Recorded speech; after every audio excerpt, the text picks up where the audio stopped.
Hello everyone! I hope everybody is ready to get into part 4. Yay, we made it through the timeline and all of the main information from the discovery. Police interviews, text messages, as well as Nikki's Verizon phone bill from July 14th through August 21st of 2018.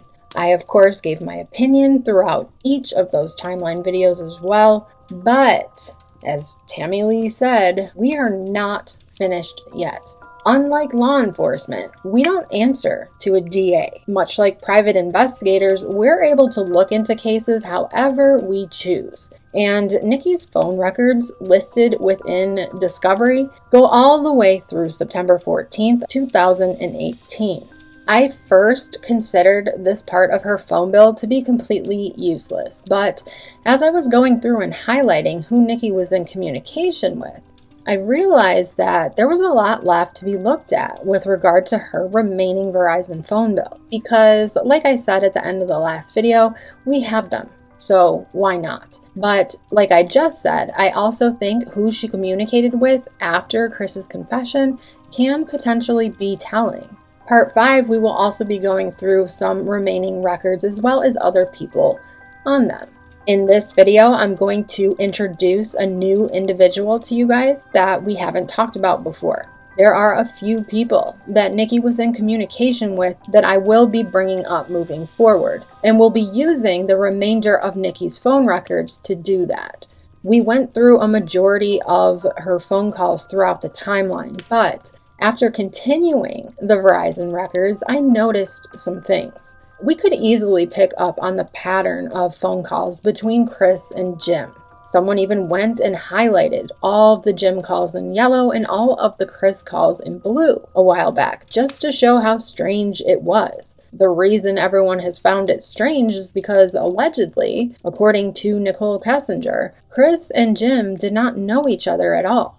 In fact, according to Nikki, they didn't even know about each other. Chris has denied this, though he hasn't given us much to go off of. He did say in the interview from February 2019, while he was at Dodge Correctional Facility, that he didn't know why Nikki would have said that they didn't know about each other. We also know that, as Nikki frequently does, she contradicted herself later on in the interview by saying that she told Chris that she was going to be staying with Jim and not to contact her until, quote, "this is done," unquote. There are other patterns of calls that stood out to me though, and they continue through September.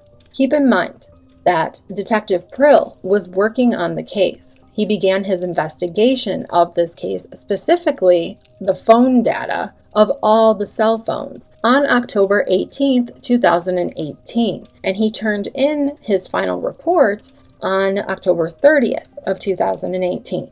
Just 5 days after this report was turned over to the DA's office, Chris Watts took the plea deal that would, quote, "stop the clock," unquote, as Tammy Lee would say.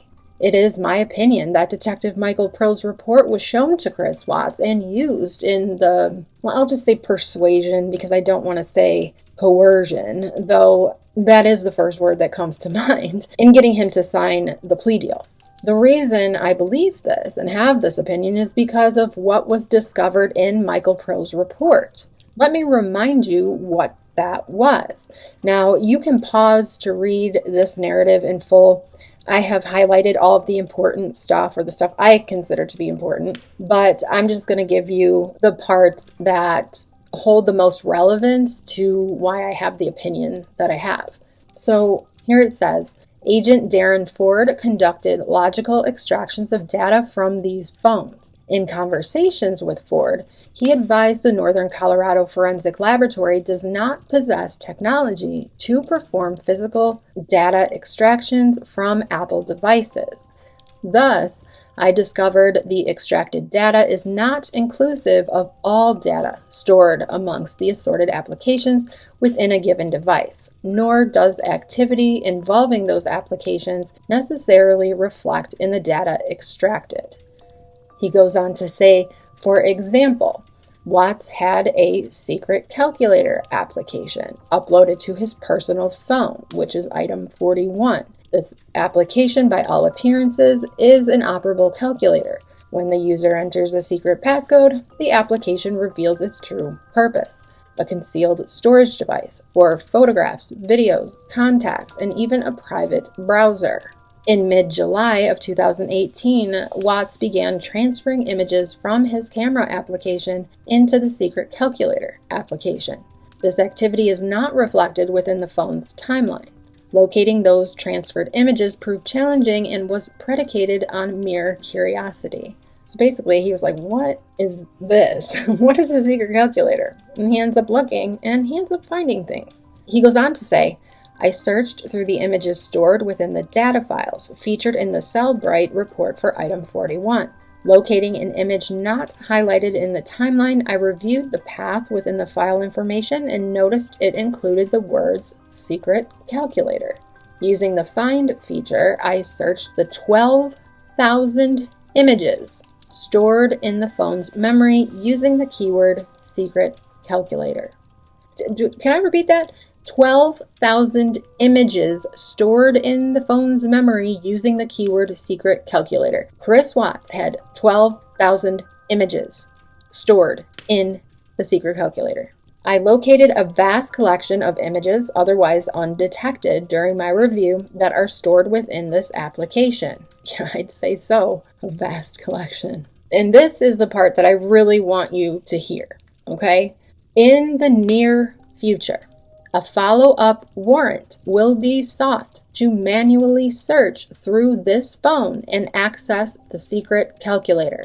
That search will include any additional photographs or videos, any browser activity, and information related to the installation date. Amongst the other installed applications found on this phone, I suggest that same warrant seek permission to manually inspect the alarm clock, Apple Watch, and Vivint applications. Okay? Vivint applications. Okay, so he goes on to say a copy of that list accompanies this report. He says further review of that list may identify additional applications to search. So what does that mean? Well, if I didn't know any better, which I'm not a professional, but I would have to say it means exactly what it says, which is that Detective Prill was suggesting that further warrants be gathered in order to check for any other hidden applications or way of communication that Chris Watts was using, as well as warrants to get into that secret calculator to actually see everything that was listed in it. It also means that there are 12,000 photos and videos that we've never seen that were stored on Chris's cell phone, that were only of him and or Nicole Kessinger. Now, I want to be very clear when I say this. These warrants for the extensive search of any of their phones were never submitted for. Without the warrants, they cannot legally move forward with the investigation of the phones or the data within. So when Chris Watts signed that plea deal, there was no more moving forward with the investigation. And we're going to talk more about that towards the end of this series as we're wrapping things up, but I do feel like it's something that deserves repeating. Nobody can know information that was never gathered. Not me, not you, not the CBI, not the FBI, not the local police, not even Shanann Watts' family. And if you notice, one of the things that they did not yet have a warrant for was the Vivint security system. That was listed as one of the things Detective Prill wanted to get a warrant for. So while they had access to the Vivint home security system, they did not have a warrant to actually search through any of it yet. All of these things had to have been told to Chris Watts before he signed that plea deal. Now, do you think he wanted any of that becoming public? Do you think he wanted Shanann's family to know what the security footage might show? Or the police, for that matter? Do you think he wanted anyone to know or see any of the hundreds of thousands of photos and videos between him and Nicole Kessinger? It is my opinion that had those warrants been submitted and signed off on by a judge before Chris Watts took this plea deal, this would have turned out an entirely different way. Therefore, it is my opinion that it was imperative that the DA, Michael Rourke, get Chris to sign that plea deal before any more data warrants were gathered, if he wanted to close the case without a trial. And it is my opinion that Detective Michael Pro's report was used to help Chris want to sign that plea deal. He didn't want Nicole Kessinger investigated. He didn't want her to be part of any of this. He said so. And Agent Graham Coder said, okay, you don't want her to be a part of this? Let's make a deal. So I don't want to get her involved in this. I don't want to ruin her life. Like it's something like this. I don't want her involved in this. Okay. And you want to take care of her. So if we make a deal, I don't think this girl did anything to hurt anybody. So can we leave her out of it? Again, we're going to talk more about that later on, but now let's get back to this video. Bringing you back to just Nicole's call history. We left off on the night of August 21st, 2018. Nikki made 3 consecutive calls to her dad, and after the last call to her dad, she called Jim for 1 minute. After that call, she called her sister Stephanie, which again was listed as being just 1 minute. Maybe there was no answer. I think we came to the conclusion in the comment section of the last video that those 1 minute calls could also be unanswered calls, or Nikki leaving a voicemail. So now it's August 22nd, and the first call is a voicemail left at 9:36 a.m. by a William Biscay. Who is he? I don't know, but we're going to find out soon. Not in this video, in the next one, because there are 5 calls with his name on them, and they are in between other people of importance, in my opinion. Then at 10 a.m., Nikki gets a call from the number 720-989-0025. Now, Footsteps of Murder listed this phone number as being from Hazelbrook Sober Living. And for those of you who have been following me with the timeline, I used a lot of the visuals from Footsteps of Murder because she had the pictures of the people's faces along with what they were saying. So it just made it a lot easier to follow. And Footsteps of Murder listed this phone number as being from Hazelbrook Sober Living. Nikki has this number on her call logs a total of 5 times. Now, when I looked it up, it came up as being registered to an Alexandra Shvedova. And further down in that list was the name Gino Shvedov. On August 4th of 2018 at 8:36 a.m., there was another number Nikki called that is also registered to Gino Shvedov. This is a total of 6 calls between Nikki and numbers registered to Gino Shvedov or relatives of him. So why did Footsteps of Murder say these numbers were Hazelbrook Sober Living? Honestly, I'm not sure exactly, but the connection is that Gino Shvedov owns Hazelbrook Sober Living. Hazelbrook Sober Living has a main number, and neither of the numbers that Nikki was in communication with are that main number.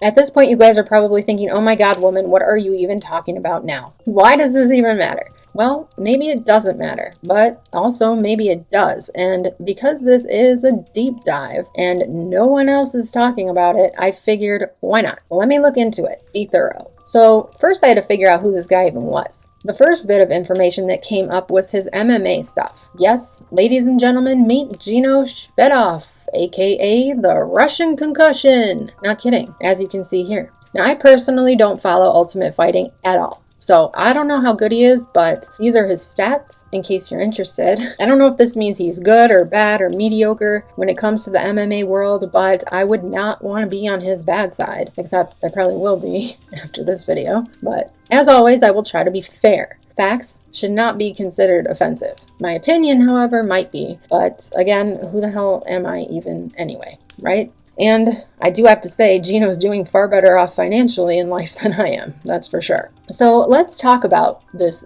Gino, or Gene, or Yevgeny, the Russian Concussion. Actually, you know what? I'm just going to let him explain everything to you so I don't get anything twisted. First, he's going to tell you about his background.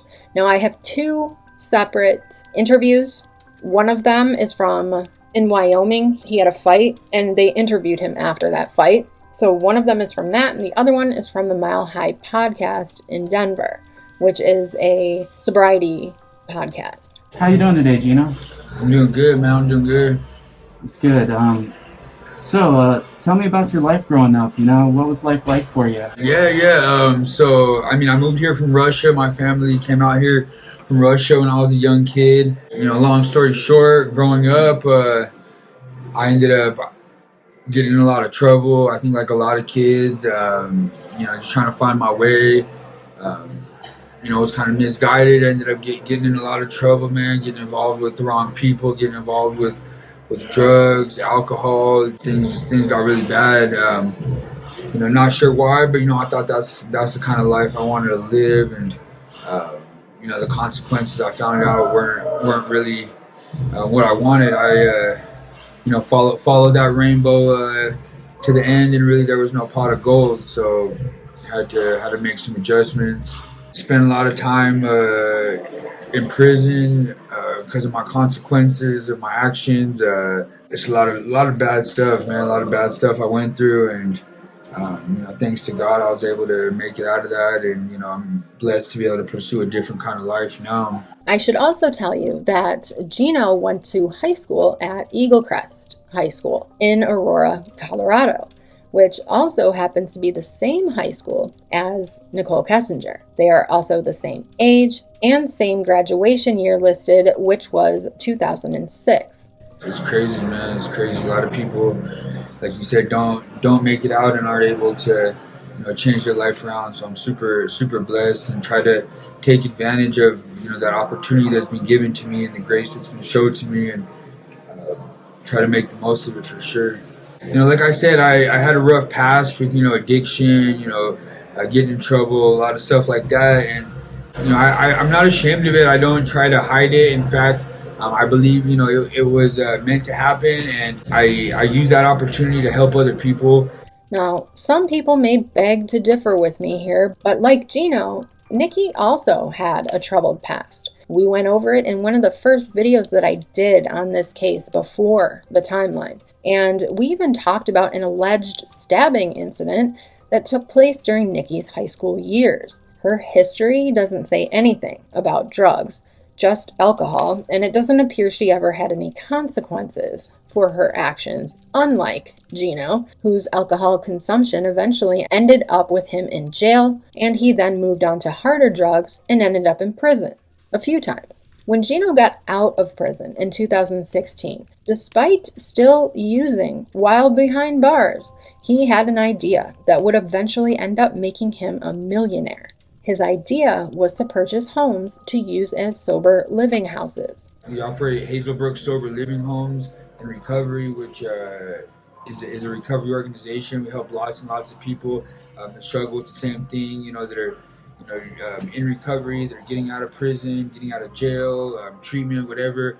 Help them and try to provide better opportunities for them. Recently, we've opened up a nonprofit community center. It's called Paradigm One. Right now, we have one location. It's in Aurora, and we just try to provide cool stuff for people that are trying to be sober. One of the things we have there is that we got some boxing going on there. We also have an art program. A music program, like a DJ program, and just a cool, fun space where people can come and do fun things in a good environment.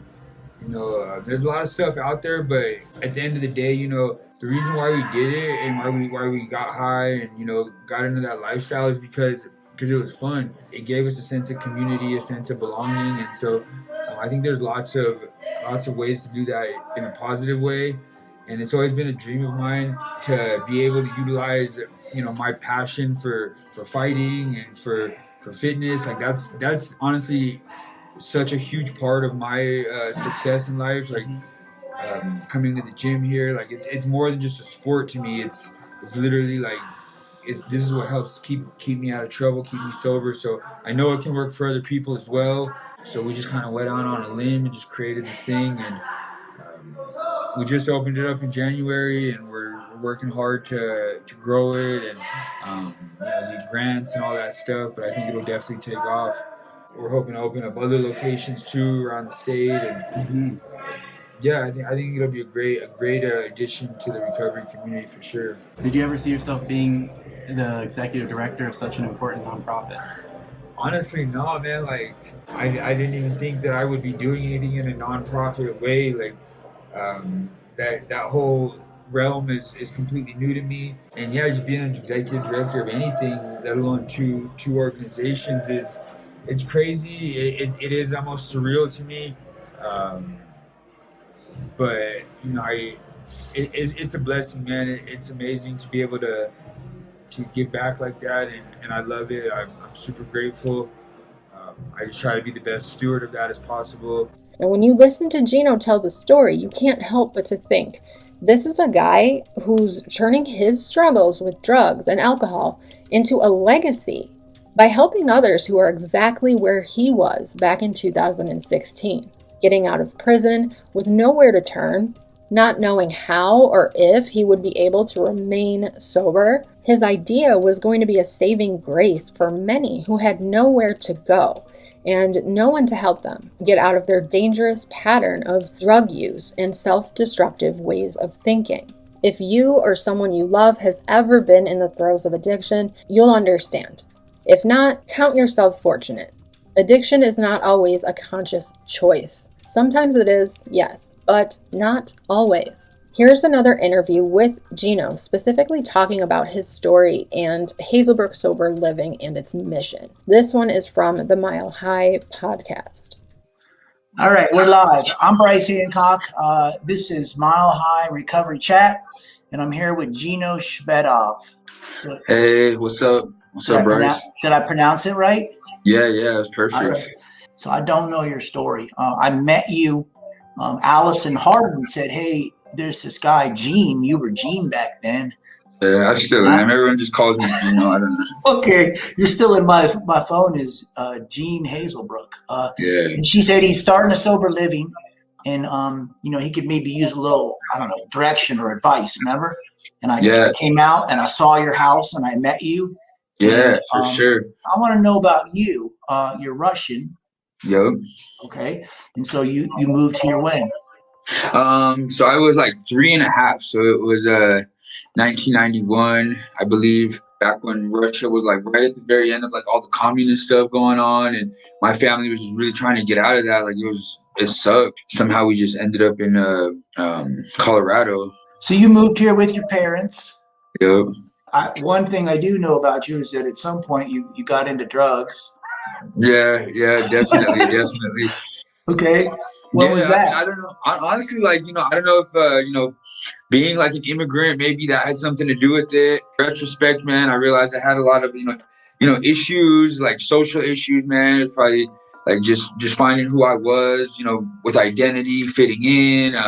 Probably right in the beginning of middle school, man, I kind of just really started acting out, man, and just got involved with, the wrong people and, maybe just kind of trying to find who I was, and decided that identity lied in, being this troublemaker person, and just kind of, got in trouble. I found that, got me, the attention or like the, popularity or, respect maybe that I was looking for at that time. And so I just took this totally wrong path. And it was kind of a red flag. The first time I ever drank was actually in 6th grade. And I got super like belligerent drunk, like super badly drunk. My dad had a bar in the basement, and, seeing how adults drank and stuff, they would just, take shots. I had some little issue happen at school, and like I came home and decided I would just do like the adults did and just drank like a whole bottle of cognac to the face. And, needless to say, that didn't really work out well for somebody that was like 12 years old, and ended up passed out on the side of the street, like literally in the gutter. And thank God somebody called the ambulance on me. And like I almost died my first time ever drinking. And so that should have kind of been a red flag right there. So at one point you ended up in the correction system, right? Criminal correction system. Yeah, so I was always like, just all through like since that time period, like it was just nonstop, just like getting in trouble, little stupid things like my parents split up.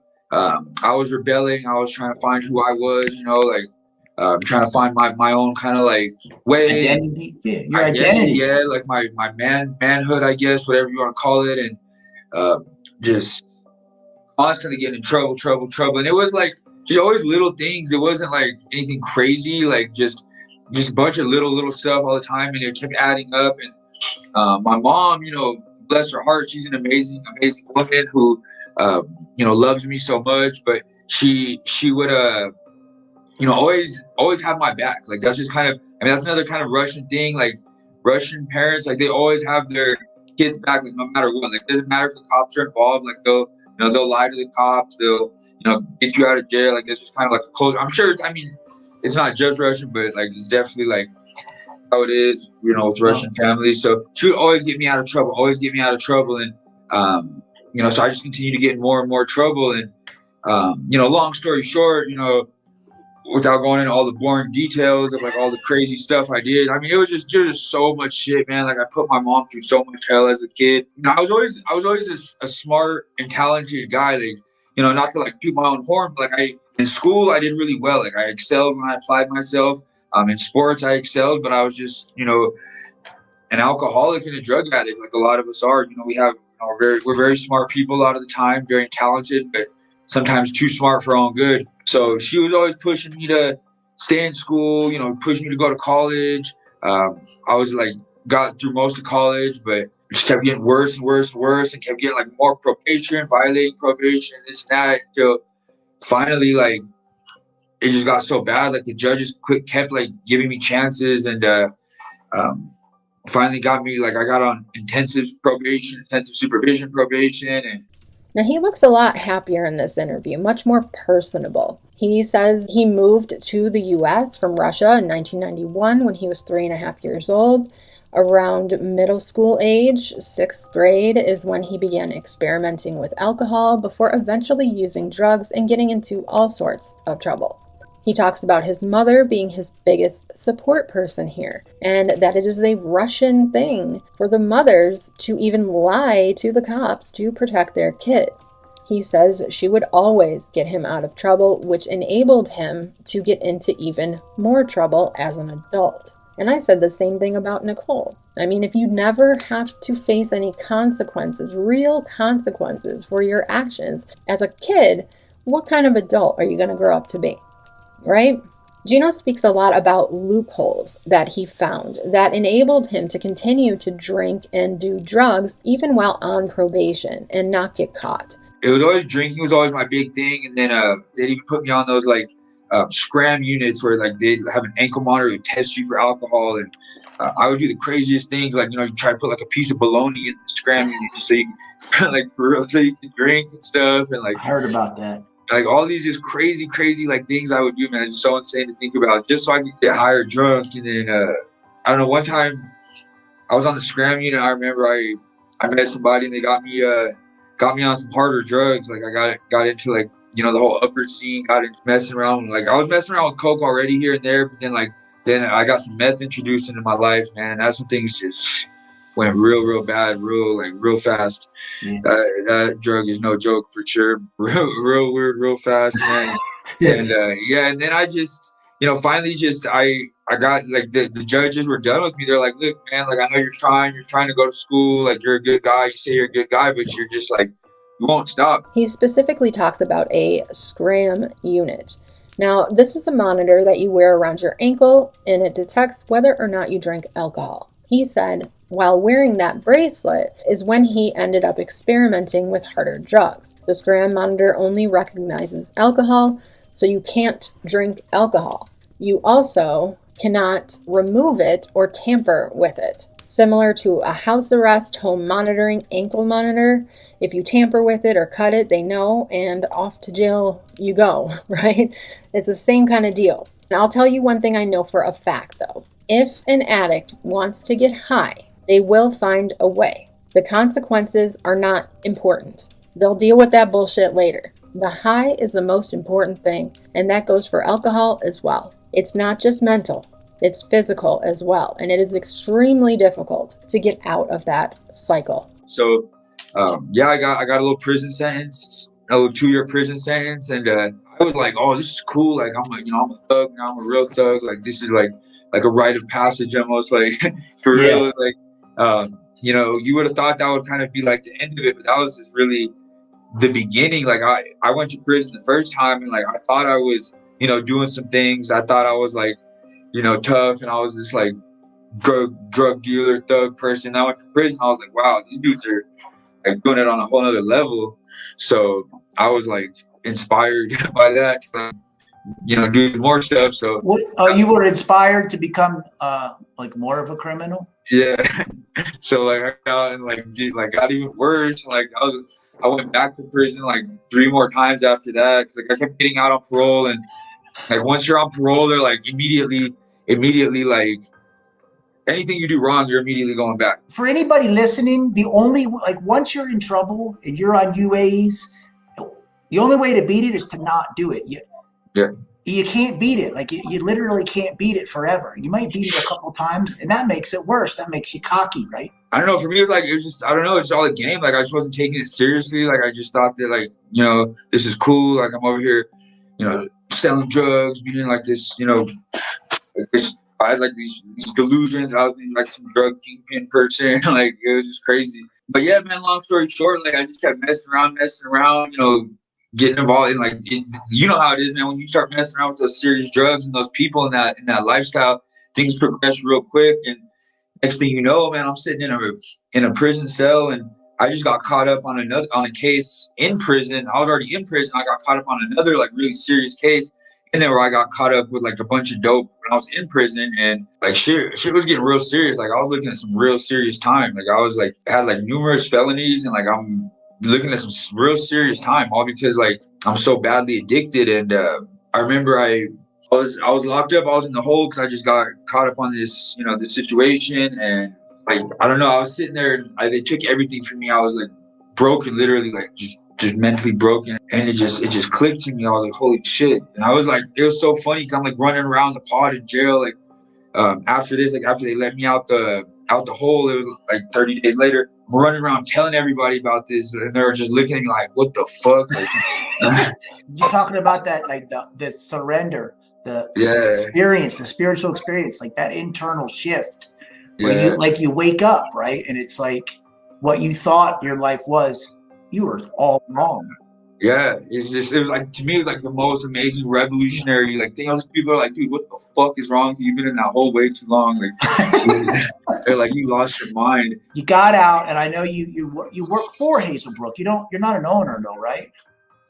Yeah, I mean, I'm pretty much like the owner there. I'm pretty much run the show over there. All right, so you're an entrepreneur. You're a realtor. I'm a realtor too. So Gino gets introduced to coke and eventually meth. And that's when he says shit really hit the fan. He ended up getting a 2-year prison sentence, which in his mind, this is how delusional addicts can be, okay? In his mind, made him feel even more relevant as a man. He enjoyed the street cred, is what I gathered from what he said. Rather than learning a lesson from the punishment, he says he learned how to be a better dealer and basically more of a criminal. Now, they laugh about this in this interview, but the sad truth is this happens far too often to teens and young adults. They are thrown into jails and prisons for misdemeanor charges, and they come out committing felonies. Again, not always, but a lot more often than you would think. You end up in an endless cycle, using your drug of choice, committing crimes while on that drug of choice in order to get money for the drug of choice, and then ending up back in jail or prison, only to continue the habit while behind bars. The person ends up getting smarter and learns how to deceive to get what they want. Eventually, their life outside isn't much better than their life behind bars. And that's not just my opinion. That is a fact. So Gino does a couple more prison stints, and when he gets out the last time, he decides, you know what? I'm going to do something to help this situation.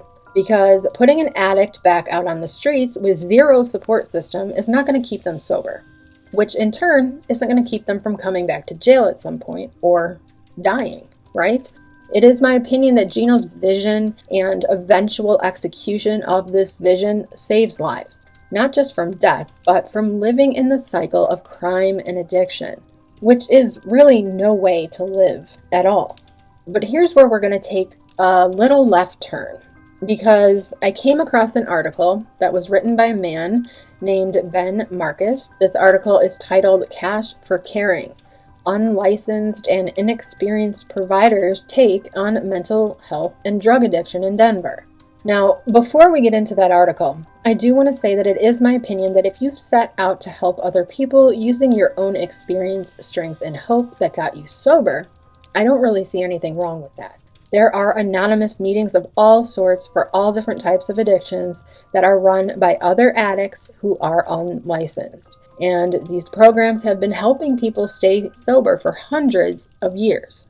Bill W., the founder of AA, started his organization in 1935 after being committed multiple times and losing everything to his alcohol addiction. I could go into more, but I don't want to stray too far away from the topic of this video. Let me now read you some of this article because it contains some heavy allegations about Hazelbrook Sober Living and Gino Shvedov. So it says, Yevgeny Gino Shvedov said he first got the idea to own a chain of sober living houses in 2016.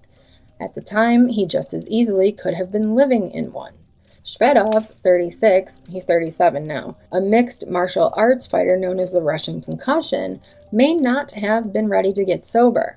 He was caught dealing drugs during one of his prison stints. When the idea came to him, he was facing the possibility of parole revocation. He hadn't yet been arrested for unlawful sexual contact. That would come a little later. I don't think we're going to get into that at all. I just want to do what we're here for. But fewer than 5 years after what he says was an initial brainstorm, Shvedov's company received the first of what will become more than $2.7 million in payments from Denver taxpayers. Shvedov now oversees both Paradigm One and Hazelbrook Sober Living, one of the largest sober living operations in Colorado. According to a 2022 Department of Corrections contract, his company listed 26 sober living homes, 2 in Denver, 13 in Aurora, and houses from Colorado Springs to Pueblo. Since then, the company has almost doubled in size to about 40 homes. Unlike Hazelbrook Sober Living, Paradigm One is a nonprofit operation and the recipient of the Caring for Denver grants to fund services in homes operating in what Shvedov calls the, quote, transitional safety zone, unquote. In that program, which Shvedov says he invented, people in sober living are able to test positive for drugs and remain housed. Residents receive support services, including boxing classes at Shvedov's Aurora gym. Quote, our programs promote constructive recovery outlets such as boxing, martial arts, fitness, yoga, art, music, recovery coaching, life skills training, spiritual mentoring, and sober gatherings and events, unquote, reads a 2022 application for grant funds from Caring for Denver. Paradigm One is just one of more than 200 grantees who have received Denver taxpayer funds through Caring for Denver, a sales tax approved by Denver voters in 2018. Since 2020, Caring for Denver has granted more than $170 million, mostly to nonprofits. A year-long review by CPR News found that while grants went to some of the city's most established mental health and drug treatment providers, tax money was also given to companies with no history or license to provide behavioral health care, and to some companies run by individuals with lengthy criminal histories. People like Gino Shvedov. About 6 months after Paradigm One got approval for the first of 3 Caring for Denver grants, its sister company, Hazelbrook Sober Living, purchased a nearly $1 million Denver home in a tidy neighborhood off Hampton. But it is not used for sober living. Shvedov says he and his wife live there. It's unclear how exactly Shvedov is paid. He said that his paychecks come from Hazelbrook Sober Living, not Paradigm One, but in 3 years, as executive director of Paradigm One, he reported to the IRS that he worked 40 to 50 hours a week at the nonprofit with $0 in compensation last year. He lists a total of $17,056 in salary from 2021 to 2022. When shown the public tax form, Shvedov couldn't explain why the line for his compensation last year was blank. His wife, Paradigm One's Director of Operations, Jess Shvedov, signed the 990 tax forms, but couldn't explain why she had no salary listed. Caring for Denver's Executive Director, Loris Meinhold, told CPR News that Shvedov's accountant made a mistake and would file a corrected form. Shvedov has a long criminal history, including assaults, burglaries, trespassing. In 2007, at 19 years old, he was arrested for first-degree assault for allegedly throwing a brick at a person's face in a suburban neighborhood in Centennial. The victim was, quote, found outside lying on the sidewalk with a brick near his head with multiple fractures to his face, unquote. A female witness reported to police that Shvedov's mother, Alexandra Shvedov, quote, did try to offer her money not to call the cops, unquote, according to the arrest affidavit. This case was dismissed. About 6 months later, Shvedov broke the jaw of someone whom he claimed stole his CD. The victim said he was blindsided by a powerful punch from Shvedov and that his injury would require surgery. A doctor at University Hospital in Aurora signed a serious bodily injury form for police to put in the case file. And this is a screenshot from that 2007 affidavit for Gino Shvedov's arrest for assault. He also goes by Gene, which I said at the beginning. And this reads, I was expecting to get a ride from my friend Gene. He said he would pick me up at Sonic across from the bus stop I arrived at. I got to Sonic thinking I was going to go home, but as Gene's car approached me, he ran out of the passenger side and rushed me with a powerful left fist right to my jaw, and my whole mouth felt like jello. I was full of blood at the mouth and had a horrific pain and called the police.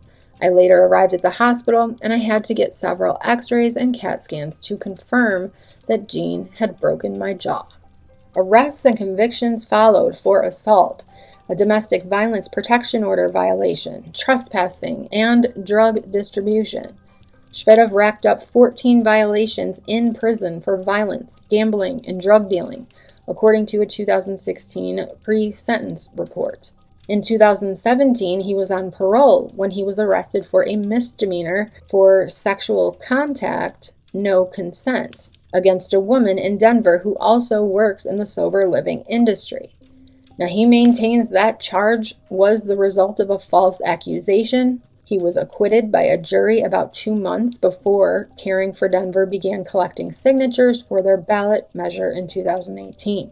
Even Denver District Attorney Beth McCann, who sits on Caring for Denver's board and whose office prosecuted that case, voted for Paradigm One to receive the grants. Quote, as far as I'm aware, Hazelbrook Sober Living has been a very worthy grantee, and there have been no issues with the way it operates or with the people in charge, unquote. McCann said this in a statement from her office, quote, with respect to the case brought against Shvedov in 2017, he was found not guilty of that charge, unquote. While Shvedov was working through his parole, records show his mother, Alexandra Shvedov, was beginning to build the sober living business, signing the first in a series of contracts with the state in 2018 to house people on probation. In 2020, she signed a contract with the Colorado Department of Corrections to house parolees coming out of prison. Gino Shvedov began signing the DOC contract starting in 2021.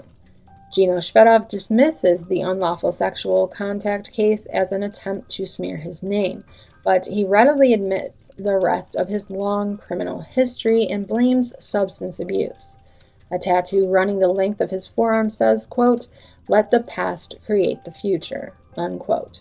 In an interview, Gino and Jess Shvedov both claimed to not know much about who owned the dozens of homes in their program. CPR identified ownership records for more than 20 of the houses. His mother owns several. One, where Caring for Denver funds programming, is owned by a corporation registered in Belize, where ownership records are not public. Shvedov at first said he didn't know who owned the Belize corporation, saying, quote, "I'm not sure, I think it's an investment company," unquote. But when CPR News showed him records linking the corporation to his father's address and asked him if his father owned it, Shvedov said, quote, "I think so," unquote. IRS tax forms also show that last year the nonprofit paid his mother's company called Hazelbrook LLC $276,850 for, quote, "facility rental," unquote.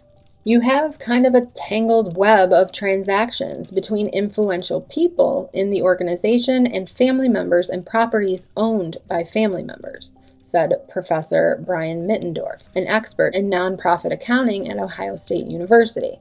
Quote, "That complicated web is one that an organization would be wise to draw very fine lines about and make clear to the public and the grant provider that none of the money is being intermingled in ways that are benefiting people instead of benefiting the cause," unquote.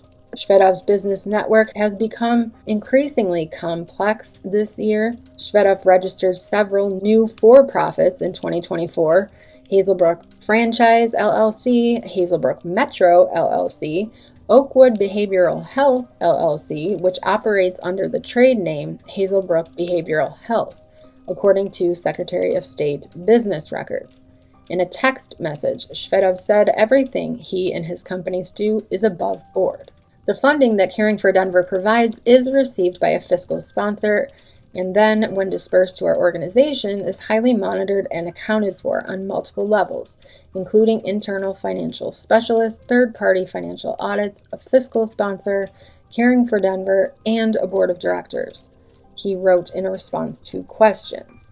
Shvedov, who also spent time in sober living while recovering from his own addiction, holds no state license in behavioral or mental health, though he says he is a certified peer recovery specialist. He has a 3-3 record as a pro MMA fighter and is licensed by Colorado as a cornerman for boxing matches.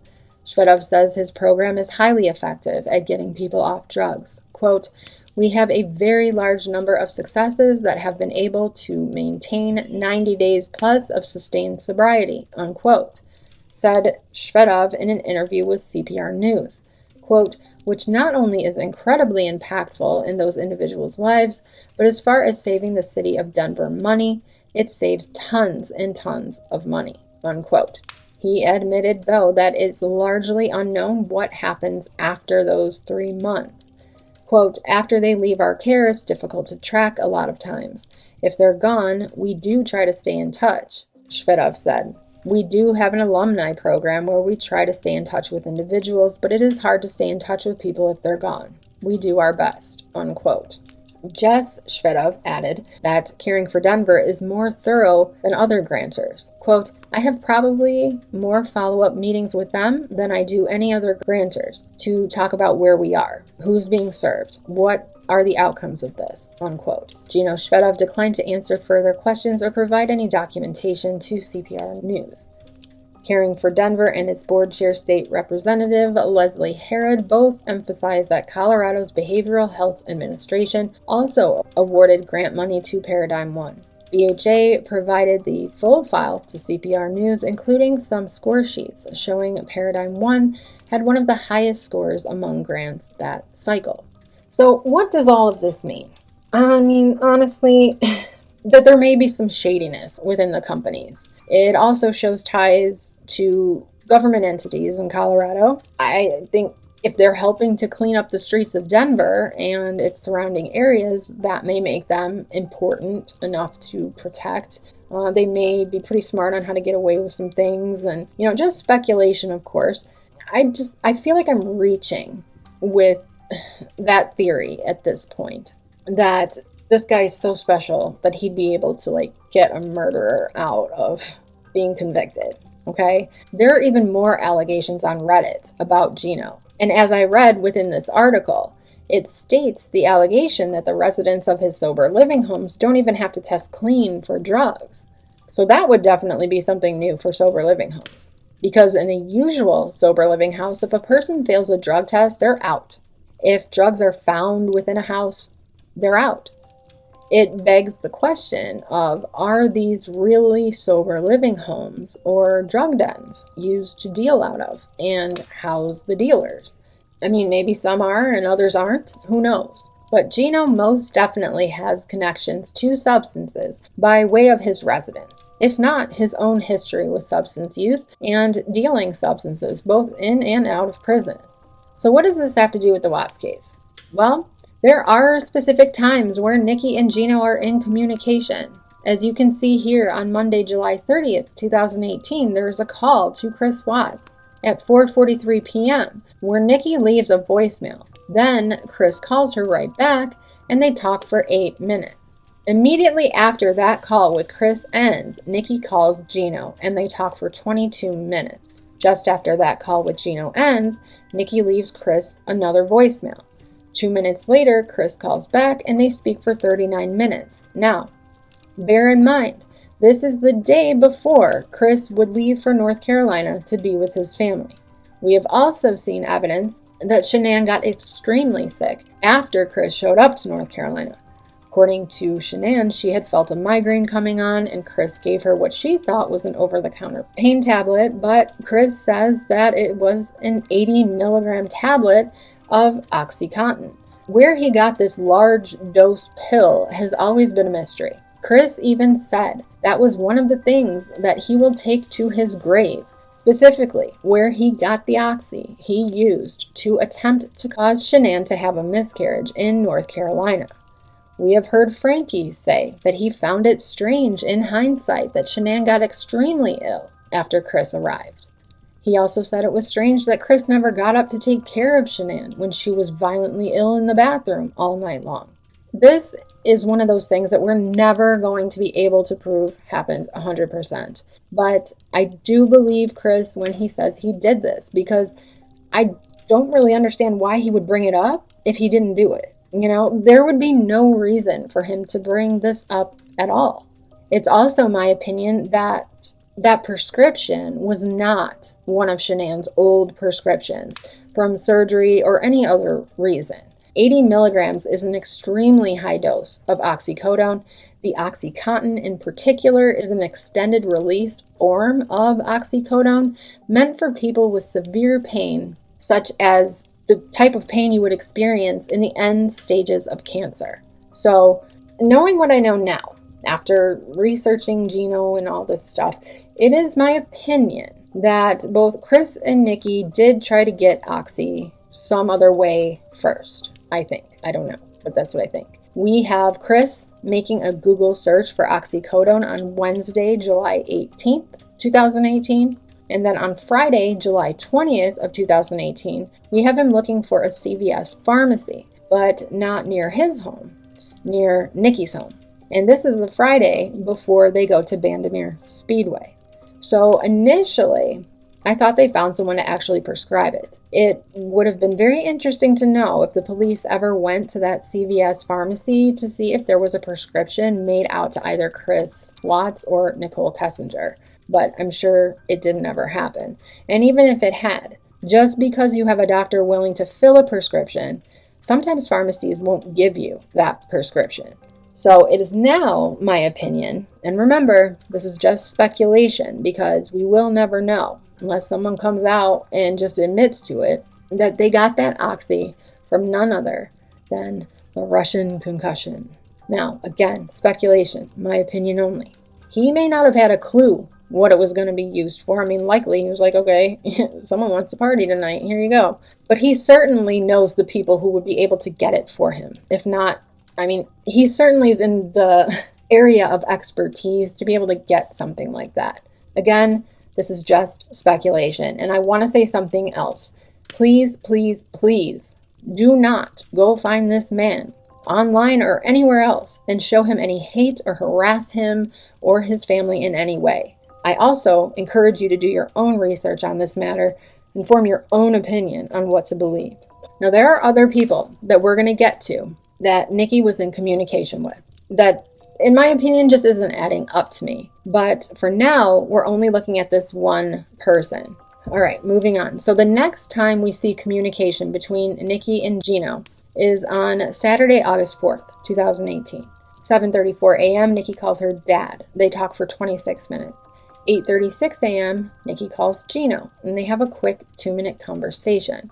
9:06 a.m., Nikki calls Jim, and then her dad a couple of times in the early afternoon, and then Jim a few more times that evening until Chris calls her at 8:49 p.m., and then Jim calls one more time right before midnight for a quick 2-minute call. So his call is in between her dad, right? Saturday, August 4th is also the day Nikki spent over 2 hours searching for wedding dresses. She also, according to her search history, looked up the Facebook accounts for not only Chris Watts, but Shanann Watts as well. And I have already said several times throughout this series that Shanann Watts' Facebook account was public. So if you looked up Shanann Watts, likely her Facebook page would come up. And when you clicked on it, you would be able to see everything. It is my opinion that Nikki wanted to see what Shanann was posting while they were in North Carolina, to see if they were behaving as a happy family. But again, that's just my opinion. One of the things Nikki would have seen had she clicked on Shanann Watts' Facebook on Saturday, August 4th, was a live stream that Shanann had posted to her Facebook of everyone in Myrtle Beach, South Carolina. Hey everybody, so this is the girls' first time to the beach. And they're running from the ocean. Warm up period. Fifi wants to go, but she wants Bella to go with her. Come on, girls.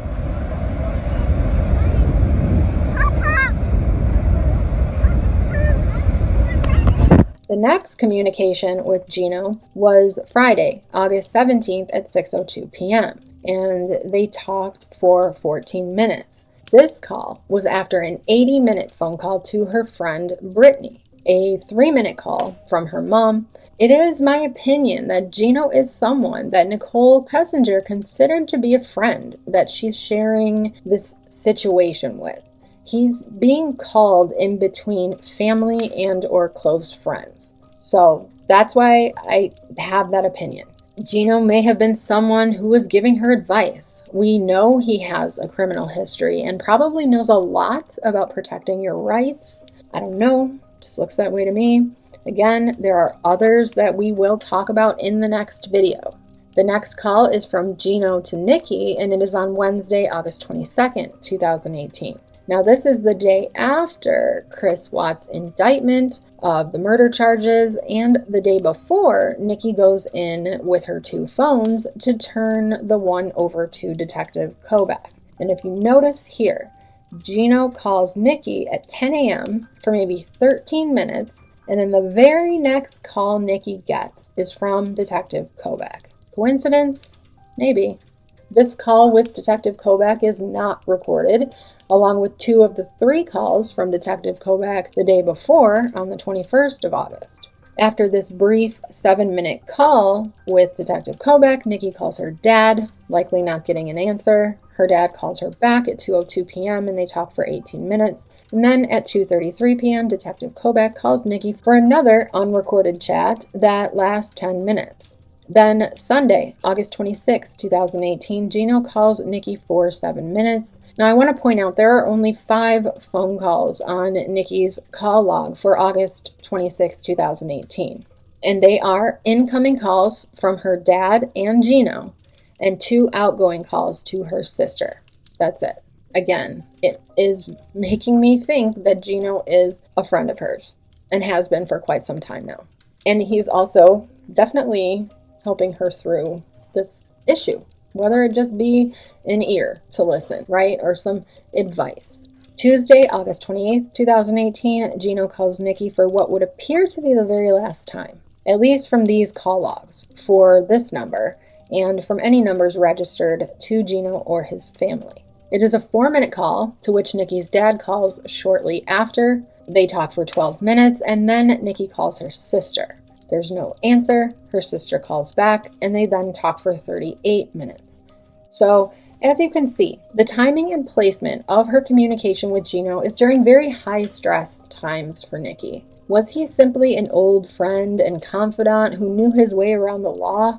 That he was just helping her through this horrific time and making sure she didn't get brought up on any charges? It is my opinion that he may have been the one who gave her a lot of the legal advice with regard to this case. I find it very likely that they probably met up in person after 1, 2, or even 3 of these phone calls to go over these things, such as making sure before she goes in to talk to law enforcement that she is protected. Remember, Gino Shvedov and his mother Alexandra work with the Department of Corrections in Colorado, and therefore they know what they're doing. As far as any connections to the Russian mob or anything like that, I can't find anything suggesting that he's connected. That certainly doesn't mean he's not, but it is my opinion that the only role he may have played is obtaining the oxy for Chris and helping Nikki not get brought into the investigation. There are so many other people and so many other things that I also feel like need to be looked into, and I want to look into them as well. There's a point where I'm going to be concluding this series, obviously, and therefore my investigation on this case, and we'll see what we find out in the meantime.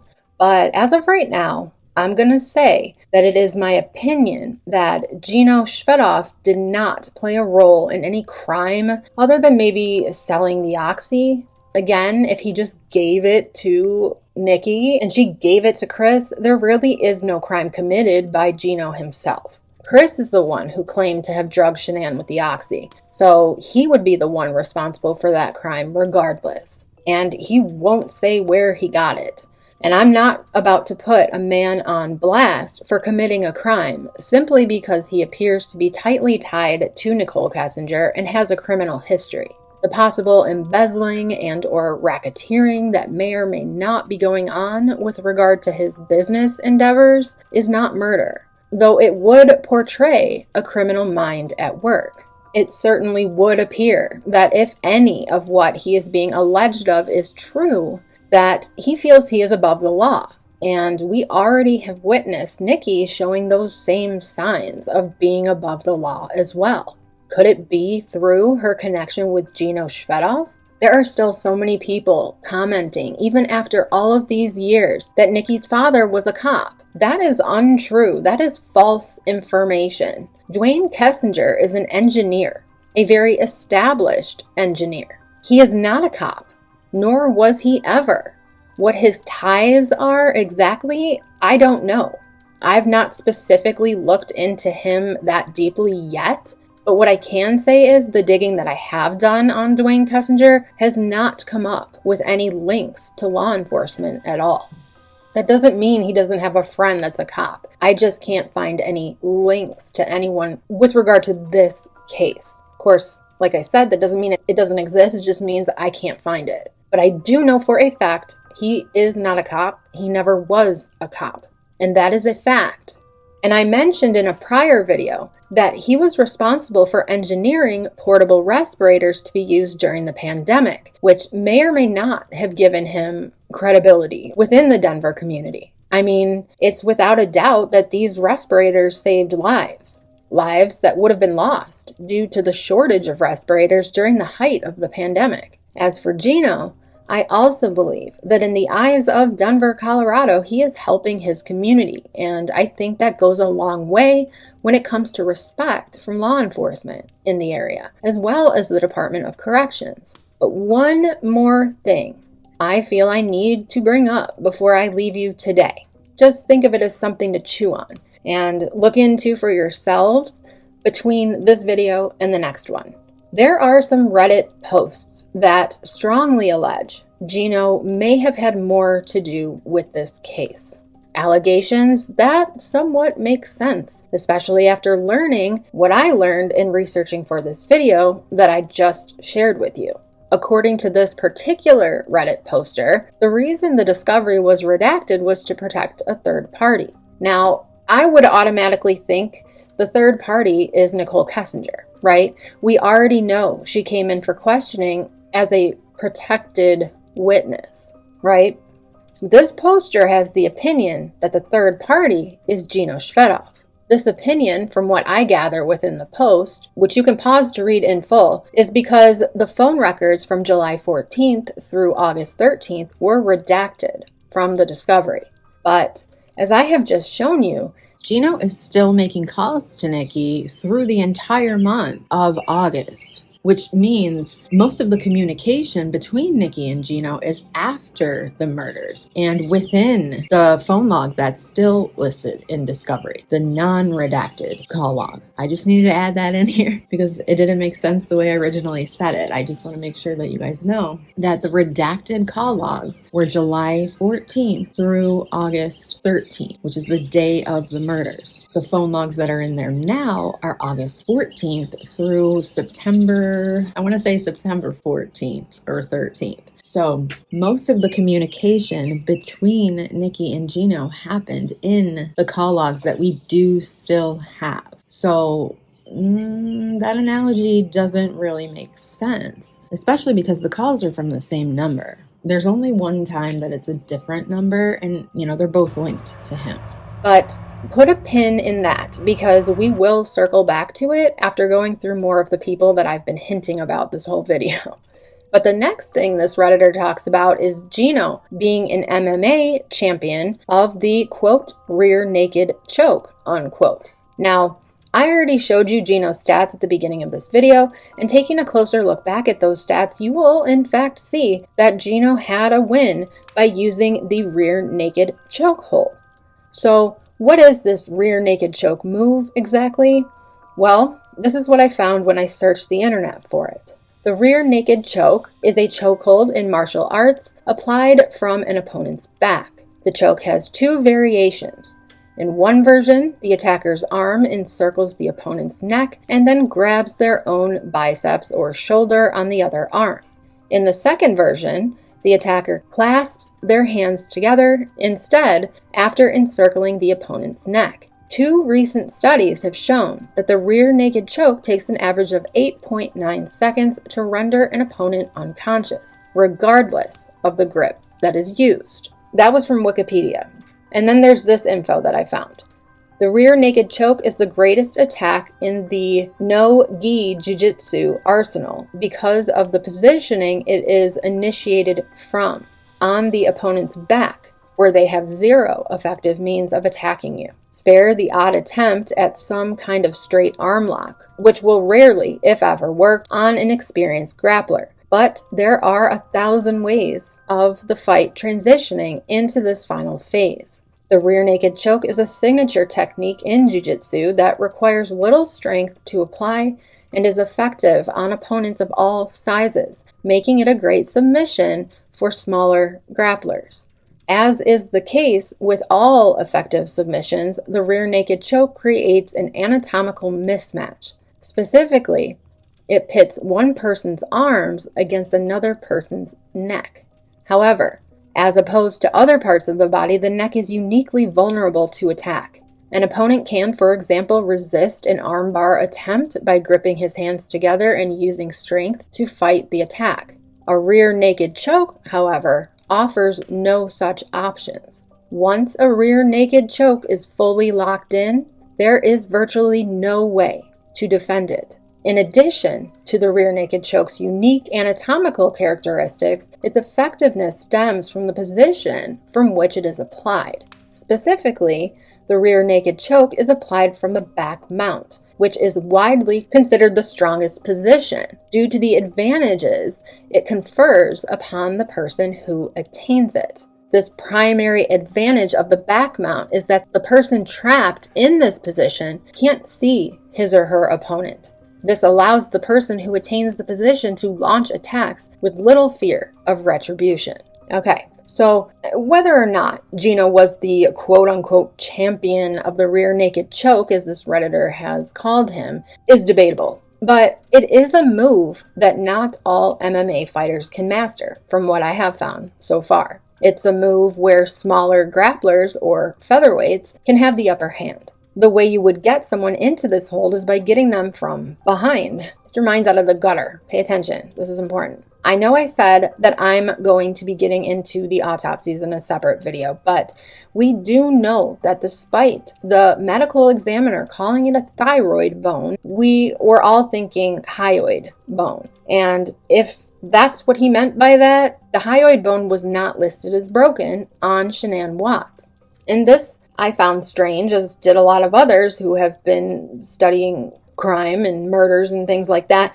Typically, in a manual strangulation with 2 hands, the hyoid bone is broken, but the rear naked choke, if used to take someone's life, would likely not break the hyoid bone. And this is because it's done by applying pressure to the carotid artery in the neck, as opposed to squeezing the throat. Why is this the most popular and most effective choke in Brazilian Jiu-Jitsu? Well, my 9-year-old daughter, with her little skinny arms, can come behind a grown man like Cam, put the choke in, and choke him unconscious. And the reason is because we have 2 arteries called the carotid arteries, right here and right here, and that's what brings blood up to the brain to keep us functioning and alive and awake. You cut these 2 out. So if I take my hands right now and I just cut these 2 out, and now the blood stops going up into the brain, and I hold it long enough. They say 6 seconds, 8 seconds for more of jiu-jitsu guys who are used to it. If I hold that for 8 seconds, he's gonna fall asleep. If I hold it longer while he's sleeping, and I hold it while he's sleeping for another 20, 30, I could kill him. It would also not be a position where a victim could fight back, especially if they were already in a face-down position, unaware of what was coming. Chris said that Shanann was initially on her stomach when he came back in the bedroom for their talk, and she rolled over onto her back, where Chris then says he got on top of her, straddling her, and proceeded to strangle her with both hands until she relieved herself, which was how he knew that she had passed. But is that what the evidence shows? Again, we will be looking more into this. Now, Gino was out of prison on parole in 2018, so it would have been imperative that he stay off the radar. And because of that, it is my opinion that Gino would not have jeopardized his freedom and future for a guy he barely knew. Would he for Nicole Kessinger, a longtime friend? I highly doubt it. But he could have taught Nicole Kessinger how to do a rear naked choke, maybe not recently, but at some point. There are a lot of guys that would teach their female friends and relatives how to do a move like that in case they're ever in a situation that they need to do something like that to protect yourself. And then could Nikki have taught Chris? Could Gino have taught Chris? Have they ever met before? According to this person who made this Reddit post, one of the Lazy Dog meetings was to introduce Chris to Gino. Which time would that have been? Could it have been the time where they went to the one Lazy Dog and then they went to the other one on the same night? Like maybe Gino showed up at one, Nikki and Chris showed up at the other, and they were like, I didn't mean that one, so they left and they went to the one he was at? Or was it the time when Shanann was in Arizona just before her murder? That last date that Chris and Nikki had, where Chris used his joint bank card to pay? Almost like a F it, I don't care if Shanann knows. I actually hope she does bring it up so that we can get in a huge fight and I can attack her. I don't know, but you should know. We are not done with Gino or Hazelbrook yet. We are for right now, but like I said before, we will eventually circle back to some of these things in the near future. I told you guys so many times, the last 10 videos were strictly timeline videos. They were going to be redundant. They were going to be information that's been heard time and time again. But I will tell you, these next videos are going to be new information about this case. I haven't heard it before because I just found it all out myself. So if you're not yet subscribed, please consider subscribing. I guarantee you are not going to want to miss any of these videos moving forward. There are some bombshells that I'm going to drop. I also believe I have been able to tie the truck that was seen in the area of the Watts home on the day of the crimes to someone Nikki was in contact with. These people we're going to be talking about are people that not many people have talked about, if they've even been talked about at all. We have Jim Gutowski all up in our face, But there are other people that have remained unnoticed until now, and I'm bringing them up to the surface for the first time ever. The next person we're going to look at is someone I mentioned at the beginning of this video. If you didn't catch it, pay more attention. Don't believe me? Stick around and find out. Also, don't forget, if you enjoyed this video or learned something from it, please click the like button. It helps push my videos into the algorithm for other people who are interested in this case. Thank you guys so much for listening and viewing. Please take care of yourselves, get outside, enjoy the nice weather. Please have a great rest of your week, your weekend, and also please be safe, be happy, be healthy, and most of all, be unapologetically you. Bye-bye.